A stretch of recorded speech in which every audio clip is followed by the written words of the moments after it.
Hola, ¿cómo están? Bienvenidos de vuelta. Espero se lo estén pasando bien. Hoy ya sabrán, es el Día Internacional de la Diabetes. Entonces vamos a hablar evidentemente de la diabetes. Vamos a hablar de qué la causa, qué es lo que podemos hacer para prevenirla y una vez que la tenemos, qué hacemos para que no nos afecte tanto y un poco cuál es el tratamiento. Espero les guste y le entiendan a todos. Exploramos entonces qué es la diabetes y les dejo aquí el símbolo de la OMS para la diabetes, que es este círculo azul. Yo tampoco sabía que eso era, pero al parecer sí existe. ¿Qué es la diabetes? Ya lo sabemos, es una enfermedad hormonal. Muchas veces nos lo han dicho, básicamente lo que está fallando es la insulina y como falla la insulina, ahorita lo vamos a ver, falla el metabolismo de los carbohidratos, o sea, el azúcar en la sangre y en realidad en todos los tejidos del cuerpo. Entonces estas moléculas que tenemos aquí, este es el azúcar, ya vimos en la clase de alimentación y saciedad, hambre y obesidad, que les dejo un enlace en la parte de arriba. Ahí mencionamos que el azúcar pues es esencial para todas nuestras células y todos nuestros procesos funcionales, entonces siempre lo necesitamos.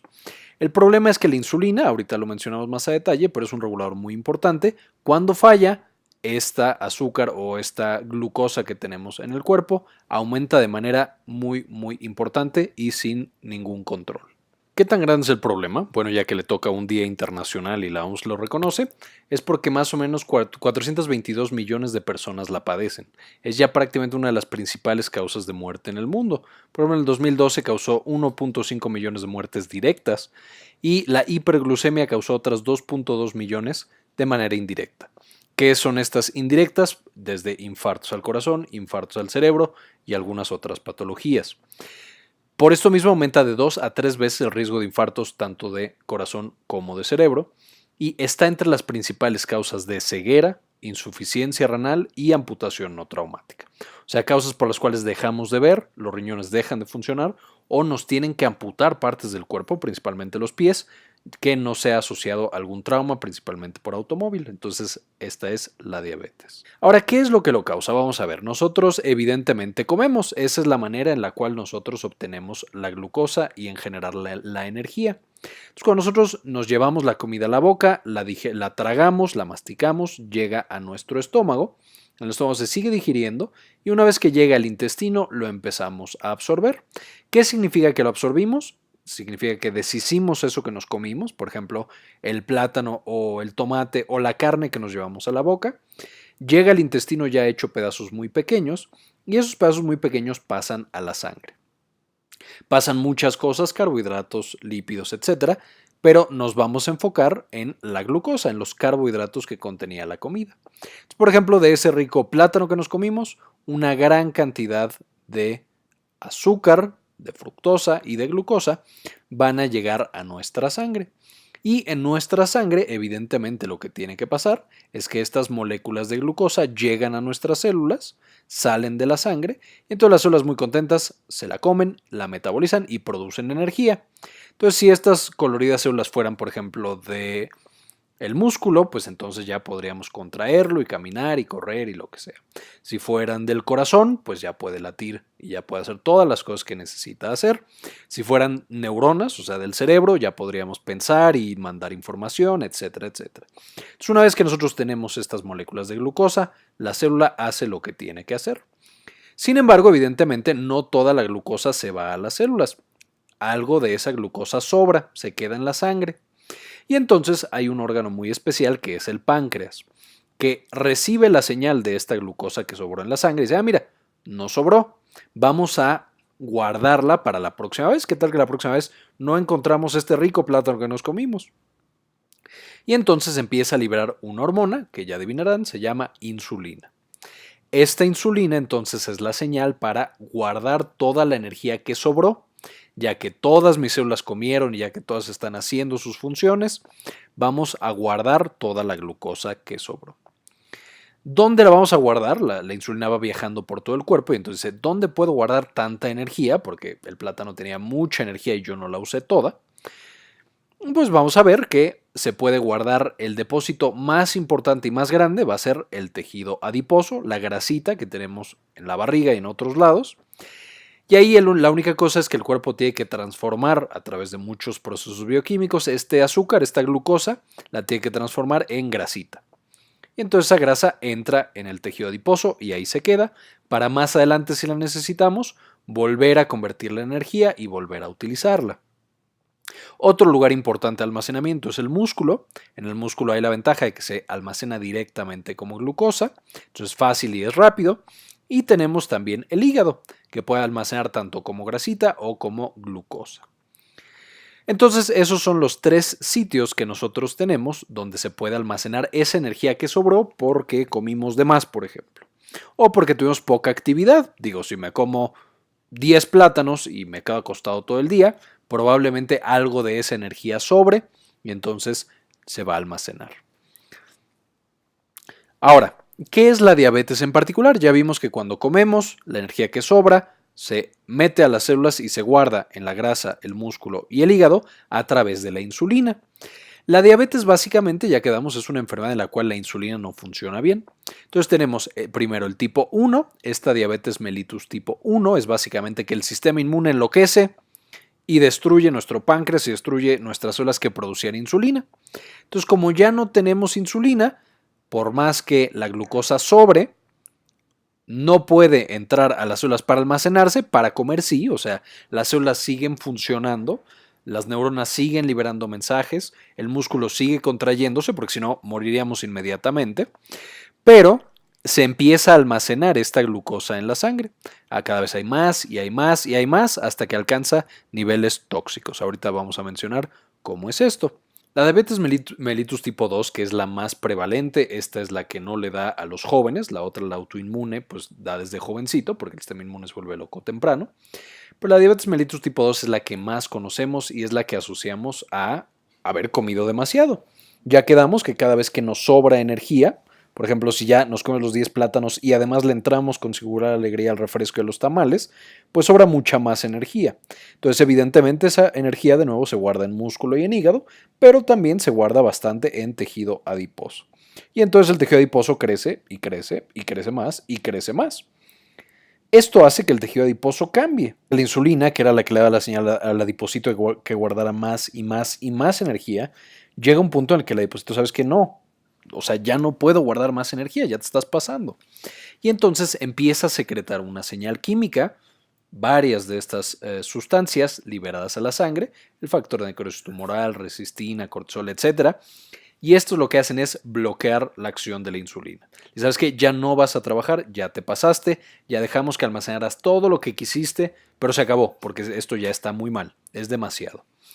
Y entonces a partir de este momento, estas sustancias que secreta el adipocito, este tejido, la grasa de nuestro abdomen, va a generar algo llamado resistencia a la insulina. O sea, en esta no es que la insulina falte, sí tenemos insulina, a diferencia de la diabetes mellitus tipo 1 o autoinmune, sino que aquí tenemos resistencia a la insulina por estas otras sustancias químicas que secreta nuestra pancita y otro tejido adiposo. ¿Y qué es lo que va a pasar entonces? De nuevo, comemos, esta comida se convierte en glucosa y pasa a la sangre. Ya que está en la sangre, se va hacia nuestros tejidos y nuestros tejidos comen todo lo que quieren y trabajan perfectamente bien. Y de esta glucosa que sobró, le da la señal al páncreas, pero en vez de que secrete insulina, sí la secretamos, pero no funciona. No se guarda en tejido adiposo, músculo y en hígado, sino que se queda en la sangre. Esto hace que se pueda quedar en la sangre mucho tiempo después de que nosotros comimos, porque pues ya no la estamos usando para demasiado, porque estamos sentados en el sillón después de tomarnos nuestra Coca-Cola. Entonces no la estamos usando y se queda ahí almacenada. Y si además de que no la estamos usando porque estamos sentados en el sillón, vamos y nos comemos unas deliciosas papas, pues entonces todo eso también se convierte en glucosa y también pasa a la sangre. Y de nuevo, como esto no se elimina, la próxima vez que comamos, a lo mejor ya comemos algo relativamente sano, arroz, unas tortillas, fruta, incluso verduras, esa que también se convierte en glucosa, también llega a la sangre y también se acumula. Y entonces todo lo que comemos que se convierte en glucosa se empieza a acumular en la sangre. Y de nuevo, en la sangre no puede estar toda la glucosa porque puede alcanzar niveles tóxicos. Ahorita vamos a ver cómo. Pero básicamente es que esta glucosa se pega a las células, especialmente a las partes de proteínas, y hace que esas proteínas ya no funcionen. Entonces todo lo que tenga proteínas en nuestro cuerpo va a dejar de funcionar si la glucosa está suficientemente alta en nuestra sangre. ¿Cuáles son las principales cosas que esta pequeña molécula de glucosa puede dañar cuando está en exceso? Primero, los vasos sanguíneos pequeñitos, los muy pequeñitos. Estos vasos sanguíneos pequeñitos son los que ya se encargan de llegar al tejido y darle todo lo que necesite, todos los nutrientes, todo el oxígeno, absolutamente todo. Estos vasos sanguíneos pequeñitos, cuando son dañados por la glucosa, básicamente causan que tejidos como el riñón ya no reciban sangre, ya no reciban oxígeno y entonces empiecen a morir. Aquí es importante notar, esta es una muerte que es muy silenciosa, no genera síntomas porque son vasos muy pequeñitos, entonces como se están muriendo partes muy pequeñas poco a poquito, no lo sentimos y no nos damos cuenta a menos que lo estemos buscando. Otra parte que se afecta mucho es el sistema inmunológico, que trabaja por completo y en todos lados con proteínas. Entonces, el sistema inmunológico ya sabemos que se encarga de tanto controlar infecciones como reparar los tejidos dañados. Entonces, cuando lo afectamos, vamos a tener una gran propensión a infecciones. Cualquier gripita o cualquier infección leve hace que sea más fuerte en nosotros y hace que se pueda complicar muy fácil, desde las neumonías que ya hemos mencionado hasta cualquier otra infección. Y va a ser importante también cuando lleguemos al pie diabético, que lo voy a mencionar al final.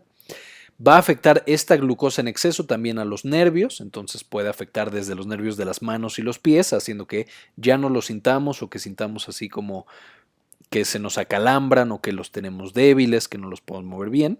Y otra cosa característica es que se va a afectar el nervio del ojo, entonces empezamos a ver menos. Además, este problema con el ojo se suma a que los vasos sanguíneos pequeñitos que nutren a la retina, que le dan oxígeno y glucosa y otros nutrientes, también ya no están funcionando. Entonces, al ojo ya no le llega nutrientes y además directamente el nervio está siendo dañado, por lo que llega un punto en el que ya no vemos. Al principio no vemos bien, empezamos a perder más y más la vista hasta que nos quedamos completamente ciegos. Con los vasos sanguíneos grandes, que también se pueden afectar, digo, si afectamos a los pequeñitos, si dejamos que pase el tiempo, llegamos a que se afecten los vasos sanguíneos grandes. Y aquí es cuando ya nos empezamos a dar cuenta que algo está mal. ¿Por qué? Porque el paciente o nosotros empezamos a tener infartos en el corazón o infartos en el cerebro. Y entonces ahí es cuando decimos, mira, es diabético. No nos habíamos dado cuenta en todo este tiempo que tuvo todo este daño a varias partes de su cuerpo, no nos dimos cuenta hasta que llegó algo verdaderamente grande y prácticamente lo mata y se lo lleva, que es el daño de los vasos sanguíneos grandes. Otras cosas, otros vasos sanguíneos grandes que se pueden afectar son los que llegan a los pies, entonces esto causa que también no tengan buen riego sanguíneo.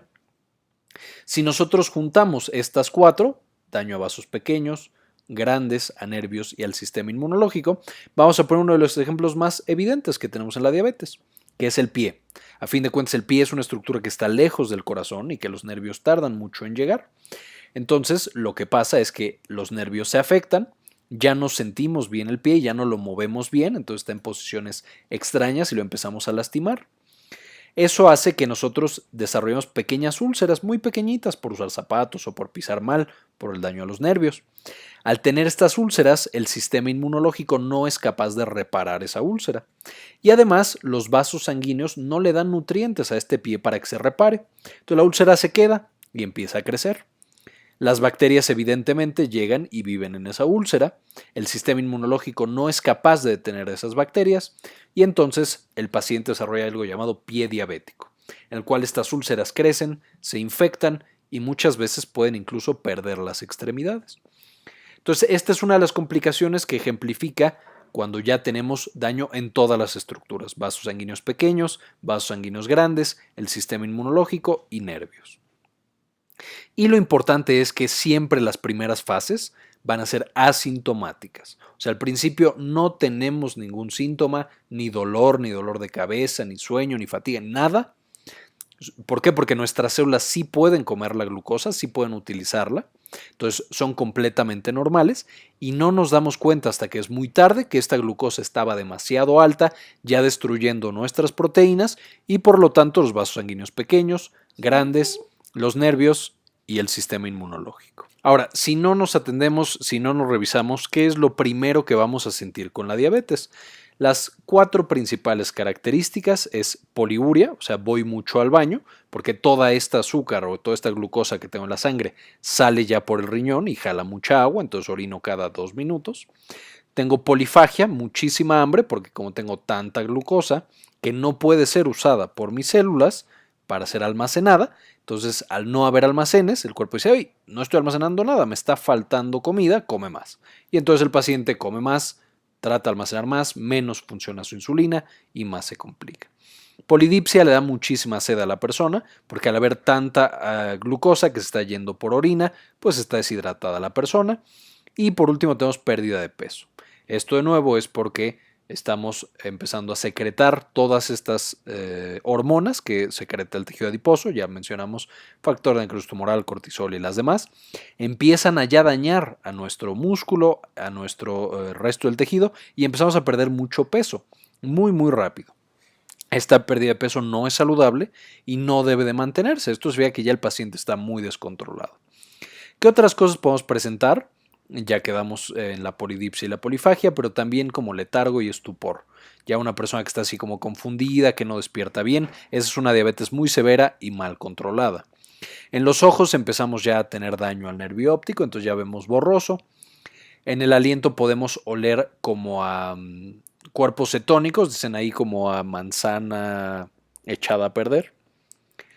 Podemos tener algo muy característico que es la acantosis nigricans, que es justamente en los pliegues, en el cuello, en las axilas, en las ingles, se empieza por muy negro por todo este descontrol hormonal que tenemos. Y podemos tener también en la piel mucho más gruesa, algo llamado hiperkeratosis. Entonces, todas estas alteraciones de la piel son evidentes y muchas veces nos molestan más que todo lo demás. Que las cosas más graves, pero es una manera en la que lo podemos encontrar. Y por más que se lavan y dicen, no, es que no estoy cochino, ya me lavé, ya me bañé, ya todo, sigue negra la piel, es por esta acantosis nigricans. Es sistémico, ya quedamos que la pérdida de peso es importante. En el respiratorio, una respiración muy rápida. Esto es ya una diabetes de nuevo muy severa. Podemos tener náuseas, vómitos y dolor abdominal. Mucho ir al baño y glucosa evidentemente en la orina, lo cual predispone también a infecciones. Aquí marcamos en azul, como podrán ver, las que son más severas son más comunes de la diabetes mellitus tipo 1, porque ellos no tienen nada de insulina, porque ya su sistema inmune destruyó completamente las células de la insulina. Entonces, obviamente es como la diabetes, pero aparece mucho más rápido. Ahora, ¿a quién le da esta enfermedad? ¿Quién desarrolla diabetes? Evidentemente ya lo hemos escuchado muchas veces, vamos a repetirlo, el sobrepeso y la obesidad, ya quedamos que mientras más tejido adiposo, de repente estos empiezan a secretar las sustancias que bloquean la insulina y generan la resistencia a la insulina. Además, la falta de actividad física, si el músculo es uno de los principales sitios que almacena energía y no utilizamos esa energía, el músculo también puede favorecer que haya resistencia a la insulina. Podemos tener también las personas que tienen lípidos elevados, o sea, que comen mucha grasa y que por otras razones tienen descontrol de sus lípidos. También eso, por cosas hormonales, afecta a la glucosa. La edad, mientras más años tenemos, más probable es de que aparezca la diabetes, porque cambian nuestras hormonas, baja la cantidad de ejercicio que hacemos, muchas veces ya no comemos tan bien, etc. Los antecedentes familiares son muy importantes, o sea, si nosotros ya tuvimos familiares con diabetes mellitus tipo 2, que aquí en México somos casi todo mundo, entonces es más probable que tengamos también nosotros. Y aquí en antecedentes familiares no es solamente los que hayan tenido diabetes mellitus tipo 2, sino pueden ser también otras enfermedades parecidas, como diabetes durante el embarazo, llamada diabetes gestacional, o alguien que haya tenido, alguna mujer que haya tenido quistes en los ovarios. Entonces, cualquiera de nuestra familia que haya tenido alguna de estas, nosotros tenemos más riesgo de diabetes. Evidentemente, las mujeres embarazadas, por las hormonas que tienen, ya lo vimos en la clase de fisiología del embarazo, pero tienen resistencia a la insulina de manera natural. Entonces, si de manera natural tienen un poco de resistencia, una persona que ya tiene mucho tejido adiposo, tiene mucha más resistencia y ya tiene diabetes. Las mujeres con quistes en los ovarios también tienen muchos descontroles hormonales y pueden llegar a diabetes. Y las personas que toman algunos medicamentos, principalmente los esteroides o los antipsicóticos, son los principales que generan diabetes y también generan aumento de peso. Entonces también si vamos a tomar estos medicamentos por mucho tiempo, hay que estar muy pendientes porque podemos desarrollar diabetes.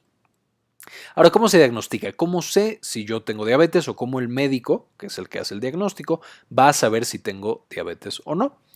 Hay varias pruebas, 4 principales, pero básicamente lo que demuestran es que la glucosa está muy elevada en mi sangre y dura mucho tiempo ahí. O sea, no se está almacenando porque ya quedamos que la insulina no la guarda donde debe guardarla.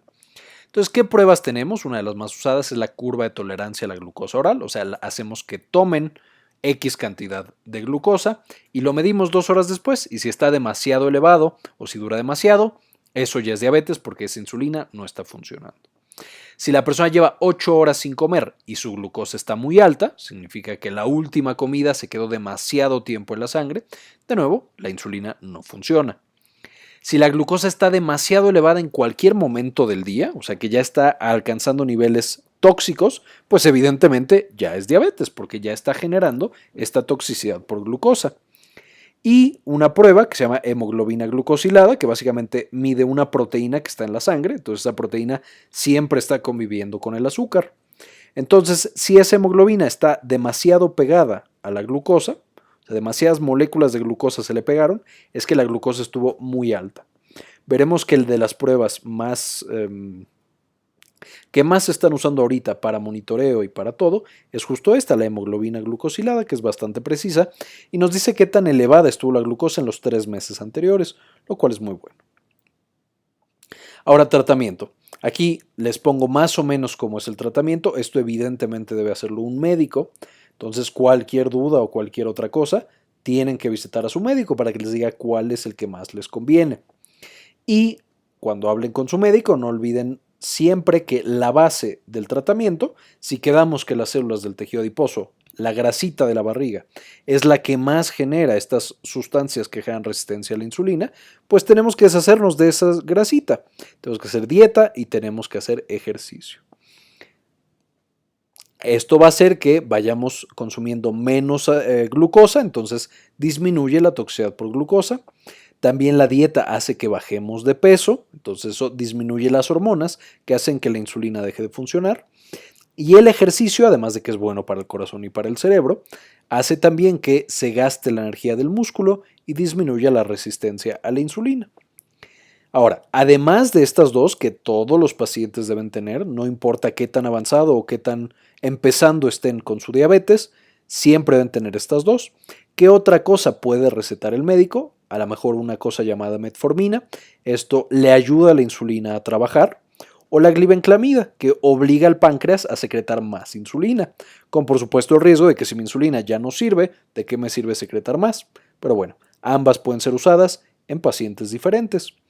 Tenemos otras hormonas, se pueden administrar unas que se llaman incretinas, que estas lo que hacen es que le ayudan a la insulina a funcionar mejor, igual que la metformina.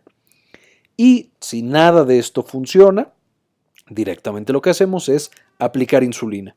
Como lo principal que está causando el daño a los nervios, a los vasos grandes y chiquitos y al sistema inmune es la glucosa tan alta, pues entonces cuando nosotros inyectamos, como vemos aquí, de manera subcutánea, en el pellejito, la insulina, lo que hacemos es que obligamos a esa glucosa a bajar por más alta que esté. Y entonces, si hay mucha resistencia, pues inyectamos mucha insulina, si hay poquita, inyectamos poquita. De esta manera hacemos que la toxicidad por glucosa aparezca mucho después. ¿Cómo prevenimos? ¿Cómo hacemos para que no nos dé? Pues ya quedamos, uno de los pasos más importantes es mantener un peso saludable. El peso saludable, ¿cómo sabemos si estamos en un peso saludable o no? Si saben sacar el índice de masa corporal, es menos de 25, pero no me voy a meter mucho en eso. Uno de los parámetros más adecuados, más utilizados y que se ha demostrado que funciona mejor, es medir el perímetro abdominal. Básicamente ponemos una cinta métrica justamente por encima de la cicatriz umbilical, que no quede tan pegado que podamos meter un dedo, como se ve en esta imagen. Y las mujeres tienen que estar por abajo de 88 centímetros y los hombres por abajo de 94 centímetros. Esto de acuerdo a las guías americanas, ahí a la TP4. Si nos vamos a las guías nacionales, a la guía del IMSS, tiene que estar abajo de 80 en mujeres y de 90 en hombres. Pero bueno, básicamente tenemos que mantener un perímetro abdominal saludable. Menos de eso está bien, porque de nuevo es esta grasita la que está generando toda esta resistencia a la insulina por todas las cosas que está liberando. Segundo, una dieta baja en carbohidratos. O sea, todo esto que contiene mucha glucosa hay que evitarlo lo más posible. ¿Qué es lo que va a generar esta dieta baja en carbohidratos? De nuevo, que bajemos de peso y que tengamos menos glucosa en la sangre para evitar esta toxicidad por glucosa. ¿Qué tenemos que evitar? ¿Qué son los carbohidratos? Es, para simplificar, todo lo que es dulce más algunos otros alimentos. Uno de los más importantes aquí en México son los refrescos. Todos los refrescos están llenos de carbohidrato. Entonces debemos evitarlos lo más posible. Las aguas naturales desafortunadamente también tienen muchos carbohidratos, por eso son dulces. Entonces también debemos evitarlas. Aguas naturales me refiero a frutas como mango y todas estas. ¿Qué otra cosa? Todas las frutas tienen carbohidratos. No estoy diciendo que no hay que comer frutas, sí hay que comer frutas, pero no tanto, con moderación. La miel está llena de carbohidratos, hay que evitarla. El elote, el pan, la papa, todo eso tiene carbohidratos, hay que evitarlos lo más posible. El arroz también. Los pretzels, las papas y todo eso también evitarlo completamente. Si vamos a consumir alguno de ese tipo de alimentos, hay que consumir alimentos que sean más, ¿cómo decirlo?, digamos naturales y que se absorban más despacio. ¿Cuáles son los que más se recomendarían? Principalmente cosas como arroz integral, como pan integral también, aunque no en grandes cantidades, y algunas otras cosas. Si quieren, después hablamos cuáles son los mejores y los peores carbohidratos en otro video. Si les interesa, pónganlo en los comentarios y discutimos índice glucémico y todas esas cosas. Las tortillas tan populares aquí en México también son carbohidratos, hay que evitarlas. De nuevo, no hay que quitarlas completamente de la dieta, pero sí moderarla, consumirla menos de 2 veces por semana, por difícil y horrible que suene. Y también los postres, todo lo que sea dulce, todo lo que tiene azúcar, esos son puros carbohidratos. Los cafés de Starbucks o de alguna otra cafetería que le echan caramelo sobre crema sobre azúcar, eso también hay que evitarlo. Y todos estos lo que hacen al nosotros evitarlo, ya quedamos que traerá consecuencias positivas. El ejercicio también es una piedra angular del tratamiento de la prevención de la diabetes. Básicamente, ¿qué significa hacer ejercicio? Más de 150 minutos por semana es lo que se ha demostrado que sirve más. ¿Y qué significa ejercicio? O sea, ¿hasta qué punto debo llegar? Debo hacer que mi corazón lata a más de 100 latidos por minuto, o sea, que ya esté acelerado. ¿Por qué? Porque ahí ya sé que mi corazón está trabajando y mis músculos también están trabajando bastante. Eso es el ejercicio. Más de 150 minutos por semana, más de 100 latidos por minuto cada sesión de ejercicio. No todos llegan hasta aquí, este es el ideal y de hecho, o sea, esto no es el límite alto, puede haber sesiones mucho más extremas, pero este es un buen sitio para empezar. ¿Qué otras cosas tenemos que hacer? Si ya quedamos que la diabetes puede aumentar el riesgo de otras enfermedades, especialmente de infartos al cerebro y al corazón, al mismo tiempo que estamos tratando de evitar que nos dé diabetes, pues podemos disminuir el riesgo de nuestro corazón y nuestro cerebro.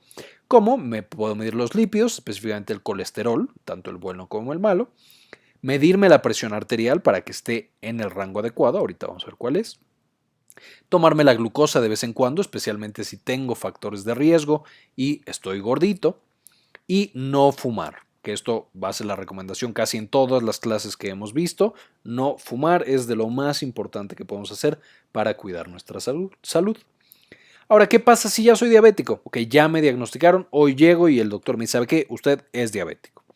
Como ya vimos, la glucosa se elevó años antes de que fuera detectada. O sea, ya llevamos muchos años de toxicidad por glucosa.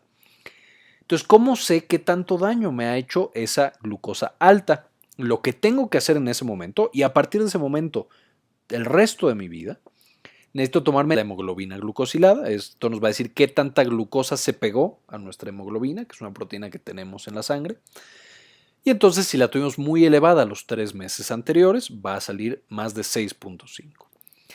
¿Qué otra cosa tenemos que hacer? Acudir al oftalmólogo una vez al año, nos va a revisar el ojo y va a checar cómo está nuestro nervio del ojo para que sí estemos viendo bien.